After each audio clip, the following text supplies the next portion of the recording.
Hello, everyone. My name is Jenny and I'm an astrologer. I channel the energy of Archangel Metatron.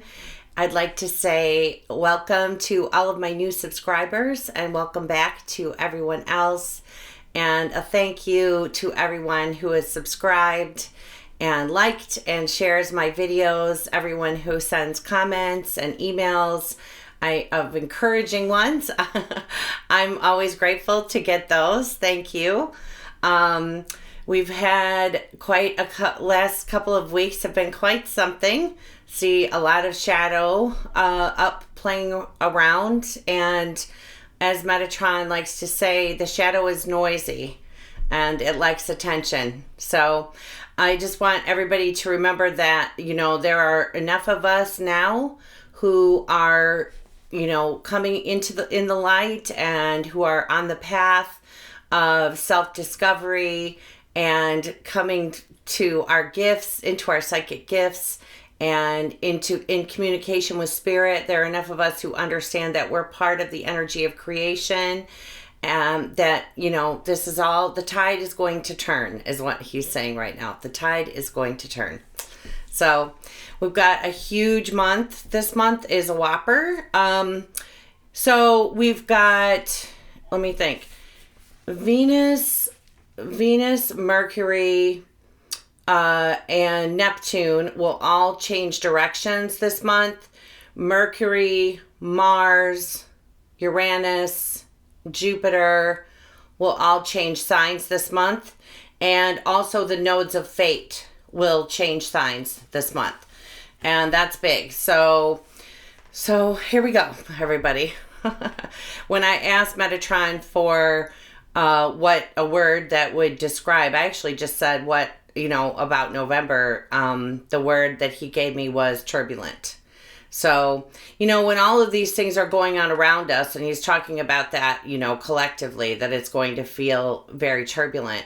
We're still, now we're focusing on what exactly it is that we would like to do, where our arrow is pointed, and we're going to shoot those arrows now coming up. So, whatever is going on around, he was playing the song right before I got ready. I was getting ready to make the video. He was playing the Beatles. He's a big Beatles fan. He was playing Live and Let Die. In other words, we're focused where we're going, and all of this stuff going on is the distractions. And I'm not saying that, obviously a lot of it is serious, and we are sending unconditional love into the earth, and especially to the places that are being affected by the storms and different things going on. So, but not to be like drawn down into it, like not to let our vibration go there, and not get into that hopeless place, because we really do have a lot of reasons to be hopeful. So anyway, here we go with November. So on the 1st of November, Mercury's going to enter shadow on the 29th. So I'm making this on the 26th, but Mercury is going to go into shadow on October 29th, getting ready for his retrograde which will happen later in the month. Okay. On November 1st, he moves into Sagittarius. So Mercury in Sagittarius is in his detrimental. It's like the place where his least favorite place to be, let's say, okay? Mercury, that's because Mercury is like how we speak. And with the truth of Sagittarius, sometimes people can take a hard line. Like they don't want to hear outside commentary. They don't want anyone else's opinion. They know what the truth is, and that's exactly the way it is. And they want everyone else to come over to their opinion. It isn't like the Mercury that we see in Libra, who's very diplomatic and hears both sides of the story and then makes the decision. Mercury in Sagittarius kind of knows it all. And he's going to be there because of the retrograde. He is not going to leave until December 2nd. Another thing that's interesting is that Mercury is going to stop at 13 degrees of Sagittarius and then go retrograde. He'll go back into Scorpio for a little while. What's interesting is that that's where his retrograde ended last time. The last time he was retrograde, it was December of 2017. It was just 2 days before Christmas that he was at that degree. So things could be coming up for you, you know, around that were going on around that period. It's possible because he's at the same spot, but then he's gonna, and I'm sorry, I said the wrong date, you guys. I have so many dates written down here. He's going to be in Sagittarius until the 6th of January, actually. So it's a long time, you know. That for a lot of bluster, he's saying a lot of like, you know, wah. You know what I'm saying? People talking like they, you know, have it all figured out, and just a lot of, you know, kind of, we're gonna just want to, you know, like stay away from that kind of thing. And when people do, you know, not take your advice or don't believe exactly the way that you do, that's fine. That's their path, and that's the way it goes. Not everybody's going to believe the same thing. But, you know, there's never anything wrong with questioning something. If something comes up that you haven't heard of before and you're like, what's that? There's nothing wrong with asking a question, asking like where people have, why they believe that, who told them that. You know, but you just want to be careful with people who are really intent on swaying you to their exact truth, because there's going to be a lot of that in the energy. So for the next couple of months, really. Okay.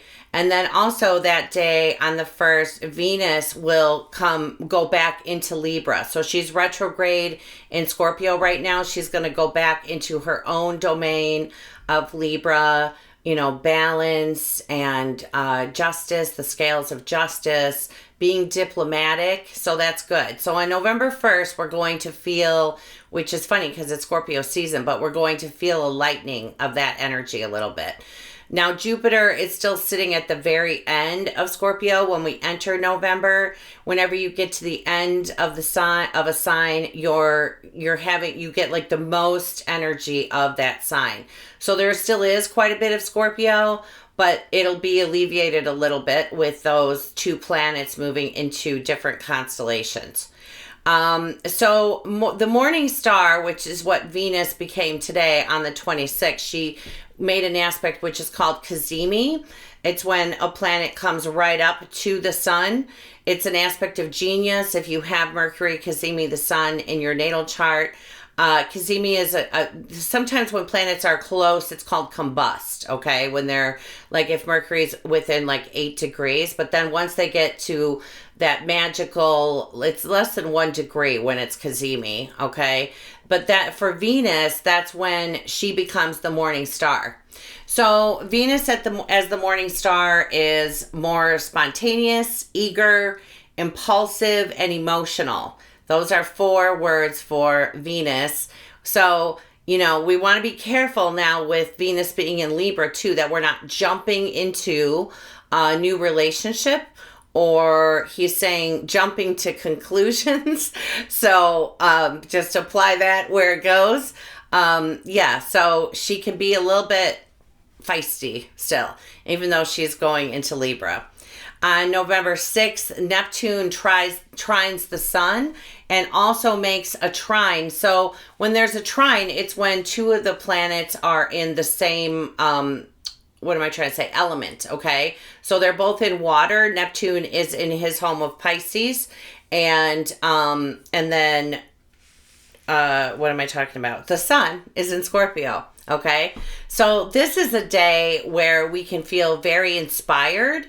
Okay, it's nice that in Cancer then, which is that would make it a grand trine. I mean, you can't really say grand trine with asteroids, but they're both trining an asteroid, which he pointed out to me.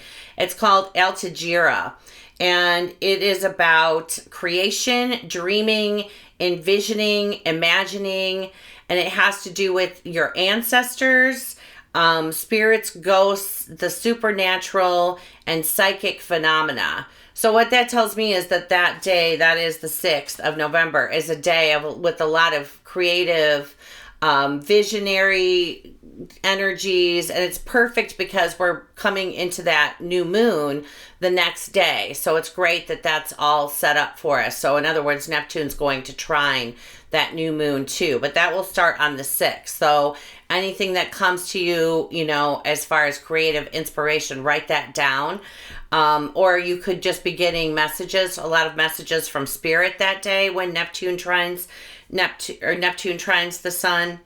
And then the next day, so the same day as the new moon, Uranus will move back into Aries, okay? So Uranus left Aries on the 15th of May.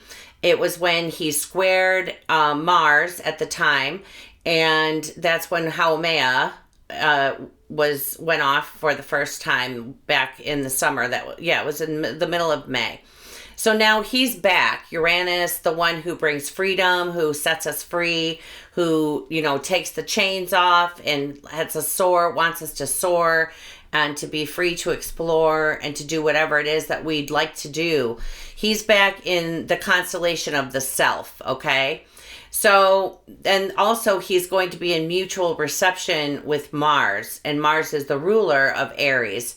So that's a lot of combustible energy, okay, because it's air and fire, but it's also a lot of freedom energy, okay? So if there's, like, let's say a habit that you've been ready to let go of, a relationship, a job, this would be the energy that would catapult you, he's saying. Like, whatever you want to do, whatever your intention is with this energy, it will for surely come true, okay? Because Uranus is like otherworldly, it's cosmic, it's brings us freedom, it liberates, okay? That's what Uranus is about. So that will happen on the 7th of November with that new moon energy. Also, that same day, the nodes of fate, which have been in Leo and Aquarius this past 18 months, will move now into Cancer and Capricorn, okay? So the nodes of fate kind of like set the tone, okay? Where they are, that's where our focus is always on that north node. The one in your natal chart is where you want to put your focus. And then the one in the sky now is kind of where, you know, it's kind of like leading us all, okay? So the North Node moving into Cancer, we've been concentrating on the North Node in Leo because it's the gifts of creativity and bringing those into fruition on the planet. When the North Node moves into Cancer, we're going to be dealing with a lot of issues of security, where we maybe don't feel so secure with everything that's going on around us. Cancer is the home, your relationship with your mother, with women. So it'll have a lot to do with the female, the aspect of us, the feminine aspect of us. And then in mundane astrology, the 4th house or the house of Cancer it's about like weather events, the land, water, a lot of water events, but climate change events are covered under that umbrella as well when the North Node is in Cancer. The South Node, which is, you know, the baggage and what we want to move past and it isn't as hopeful, let's say, as the North Node. The South Node is going to move into Capricorn. Okay, so then you're kind of looking at the lower energies. And this isn't just for the United States, but this is for all of us, okay? So that's where government, it's restriction. It's where, you know, governments or rulers, it can be, why can't I think? Oh, like it's like I'm not saying that anyone's going to have a dictatorship. That's not what I'm saying. I'm saying that those are the lower energies of Capricorn, okay? It's where like freedom and liberty, you know, are squelched, and we're seeing the lower side.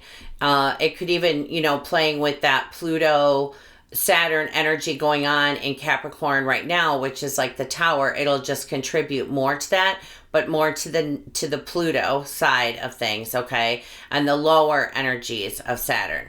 So they'll be there for about 18 months. The last time that they were there was in 2000 and 2001. So kind of go back to that era and think of things that came up to you back then, those could be back up, or similar things, okay? Because you're going to be dealing with all of those same issues again. Typically, what happens if it hasn't cleared up, or there hasn't been a change with whatever was going on with you, you'll see it again when the nodes revisit that space.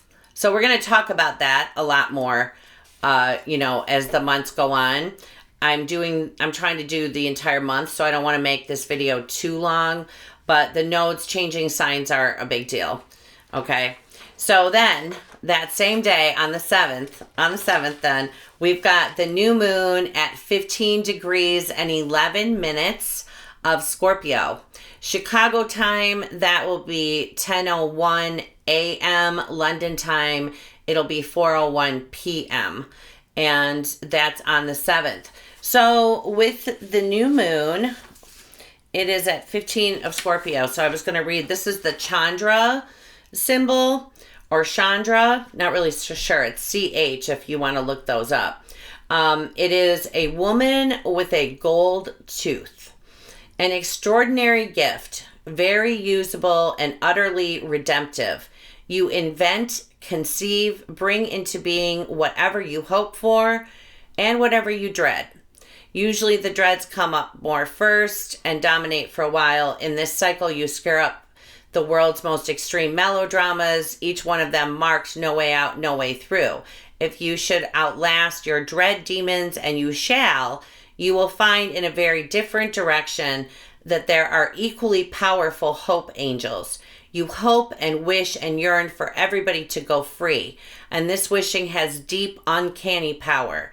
For you have been nourishing for a very long time two counteracting worlds, the one dark and heavy with foreboding, the other swept clean by a magical will to bring the world around right. The one who made the light go out brings the light back in a seasoned, tempered form, and this renewed life is phosphorescent, glowing in the world's darkness, seeing the way clear, knowing it can be done. Ooh, that's good, right? So I love that. So, you know what he was emphasizing with me, and there's an asteroid that's also involved with this moon. And the asteroid, I'm not going to go into the whole myth of the asteroid, but it's about like letting go of the past in order to get to the future. And remembering that every time you have a thought, that's a creating energy. Okay, that's how powerful you are. Scorpio is the most powerful sign in the zodiac. Okay, Pluto, Mr. Power, is the ruler of Scorpio. Okay, and then you've got Mars, the ancient ruler who drives forward and gets it done. So this is a very powerful new moon. We want to set our intention to the light, to something that we'd like to see come to fruition, without thinking about all of the things that will stop that from happening for you, because you'll create that. You'll create obstacles. We're always the only ones in our way. That's true. Nobody can throw energy at you that stops something that's supposed to happen. That's not true. It's you, okay, who block yourself. So we all do, not you. Believe me, it's me too. So we want to make sure that we're, setting our intention, planting our seeds is what he's saying. Pluto rules the seeds of the earth.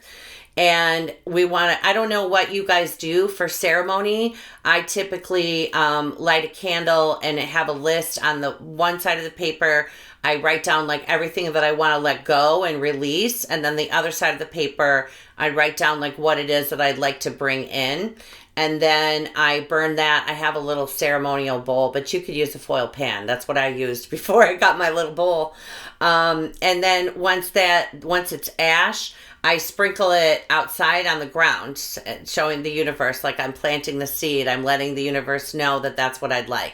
So, this is a really powerful new moon. New moon energies last about 2.5, 3 days. So if you don't get to it right at the new moon, you've still got a few days. If you'd like to set an intention, you don't have to do it the way that I do, but a little ceremony is nice. If you just want to write it down on the piece of paper and make a wish on a star about it, that works too. But it's really important for us to focus our energy on the light. You know, Scorpio's the shadows too, right? Like the deep, dark stuff. So we want to be sure that we're using this energy to its fullest potential, is what he's saying. Because it's really potent, this energy. It's really potent. I did pull some cards for it too. And when we get through I don't have very much left for the month going up to the full moon. I'll read those cards.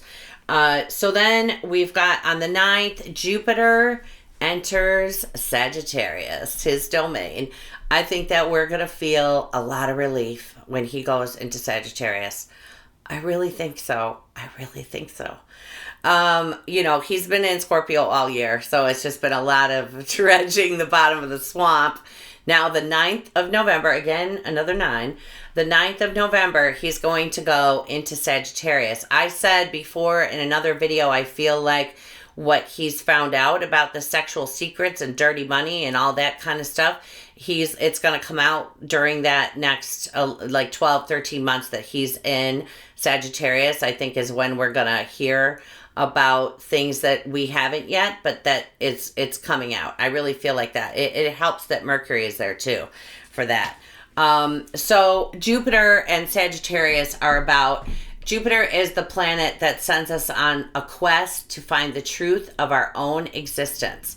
It's about coming to higher consciousness, going beyond what you see, the great beyond. It's about wildlife and nature, and it's really like, if you know Sagittarius or Sagittarius risings, they're fun. Everybody loves hanging out with the Sagittarius, you know? They're a lot of fun. So I feel like that's really going to lighten us up a lot when he moves into Sagittarius. This will also bring up, this rules, Sagittarius and Jupiter also rule immigration, higher education, religious leaders, religion. What else am I not thinking of? Foreign travel, foreigners. So, and the law. So there'll be, all of those issues will be on deck now for the next year. So that'll be very interesting, especially because he did specifically mention religious leaders. Oh, that's right. So with religious leaders, Pisces is Neptune is in Pisces right now too. So like I'm saying, like for an awakening energy, this is fantastic. Like for a time for people to come to higher consciousness, because Jupiter is in his rulership, Neptune is in his rulership. It can also be a time when there's a lot of like false prophets, is what he's saying. You know, a lot of like cult activity actually. I had an experience recently where I was at a meeting with, you know, like-minded people, and something was brought up that I had never heard of before. And so I said, what's that? I'd never heard of it before. And I really was looking for an explanation, and it kind of got blown into this big thing. But whenever that happens, I know that it's because I'm going to share it with you. You know, don't be afraid to question. And if you are a teacher or you're someone speaking to an audience and someone has a question, that's, you know, just answer the question. It's always important, especially because there's a lot of spiritual teachings out there that are just not in alignment. They're just not. And it's like they've been around for so long that everyone just keeps repeating them, but they're not necessarily true. You know, it's kind of like the King James version of the Bible. Not quite. But you know what I'm saying? Don't be afraid to question, okay? And if you're a teacher, explain what it is that you're talking about or where you got that information, okay? Because we don't want to just be taking all of this stuff in as truth and then come to find out it's just based on somebody's idea and it wasn't even an idea that was in alignment with highest truth. So that's one thing that is probably, we'll see some of that with cults and things like that going on through this period that lasts for a year. If your rising sign is Sagittarius, you're about to get very lucky. Jupiter is about benefits, gifts, and blessings. And having him in your first house for a year is fantastic. Even if you're a Sagittarius rising and your rising is like past 0 degrees, it doesn't matter. That still counts, okay? It's more whole sign when you're looking at things like that. Also, if your sun is there too, if Jupiter is coming into your 4th house, your 6th house, even your 1st house, and actually your sun sign too, you're going to want to exercise a lot because he tends to magnify, right? Jupiter is the king of the gods, Zeus, and he's a big guy, and he blows up and magnifies wherever he is in your natal chart and wherever he is in the sky. He's bringing attention to those things. That's why the Me Too movement started when Jupiter entered Scorpio. I mean, the Harvey Weinstein thing broke, and then the Me Too movement started. So now I think we're going to find out about maybe the sex trade kind of thing, something like along those lines, because he's going to be bringing out a lot of truth. So that's good news when he moves there. That's the 9th. Then we have on the 9th and 10th, Mars is trine to Venus, which is a nice cooperating energy. It's a nice way that they're communicating, unlike the squares that we were having, 3-4 weeks before that. So that's a nice energy, the 9th and the 10th. And then on 11/11/11, the sun will sextile Pluto in Capricorn. So big day, because the sun's in Scorpio answering to Pluto. And now when the sun has this conversation with Pluto, they're in a cooperating energy, okay? It's an easy flow of communication between them. And Pluto, don't forget, is, in Capricorn. It's institutions, government. It's in the sign of like the firm hand is what he's showing me. So we'll see how that all plays out. I thought it was really interesting too that Pluto is like not even 2 degrees away from Vesta. And Vesta is the energy of the divine feminine, the high priestess energy that I've talked about in other videos. He's right with Vesta. So when the sun does shine its light there, and the depths of Scorpio can use a little bit of light. It'll be interesting to see how that all plays out, 11/11/11, because Karma, the asteroid Karma, is on the galactic center that day. That's where we believe that the central sun, we get downloads from the central sun to our sun at 27 to 29 degrees of Sagittarius. That's where the asteroid Karma is that day. Pallas Athena, who is the aspect of the divine feminine, who is the fierce warrior, the leader, doesn't put up with nonsense. And then Lilith, the asteroid, not Black Moon Lilith, Lilith, the asteroid, those two, Pallas Athena and Lilith, are at the super galactic center in Libra. So a lot of divine feminine going on that day. And then we've also got the nodes, just before that north node where we're going is in Cancer, okay, ruled by the moon. So the feminine. So a lot of feminine energy for that. And then we'll start feeling on the 11th the build up to Mars sextile Uranus, okay? So like I said, the last time that happened was May 15th when Haumea went up.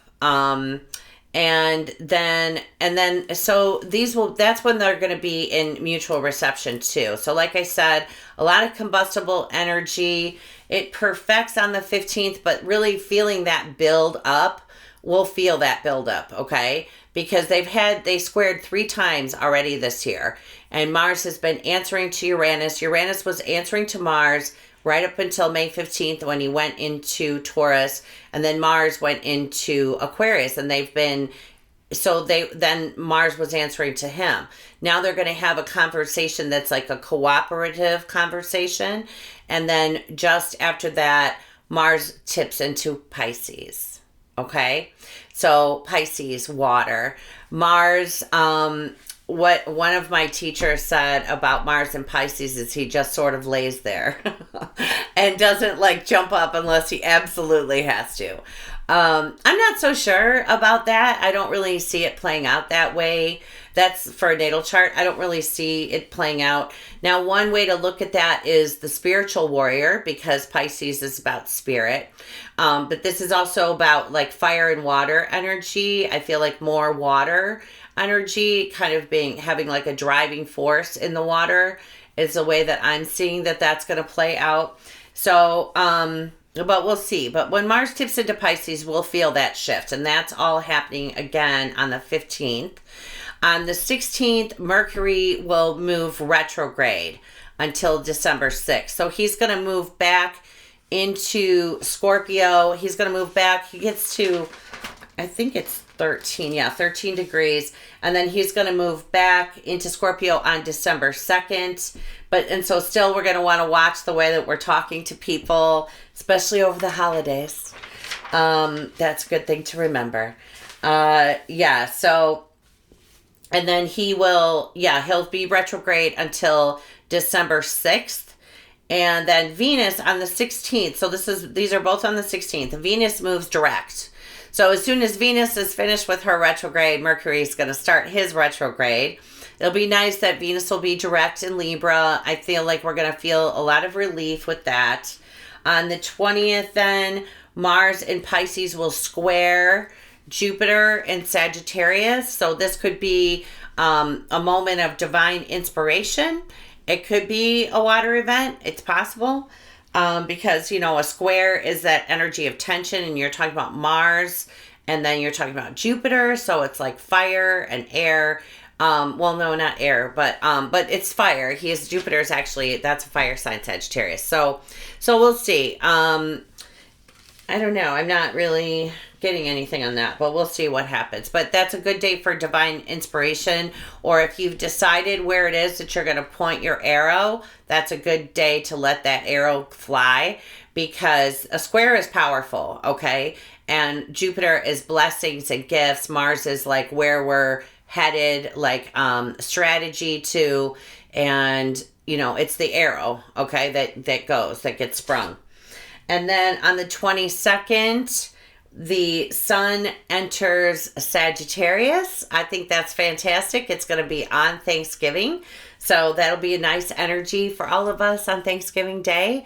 It should be pretty, happy, uplifting energy on Thanksgiving. I wanted to mention if you're in the United States, don't forget to vote on November 6th. And what else was I going to say? I will be out of town for the next week. It's my birthday on the 1st, so I'm 111. So I'm going to visit my kids where they go to school. I think I'll probably post a video from there. Some of you have been asking me questions about Metatron. I'm sure that I'll have something to say when I'm out in Colorado or California seeing my kids.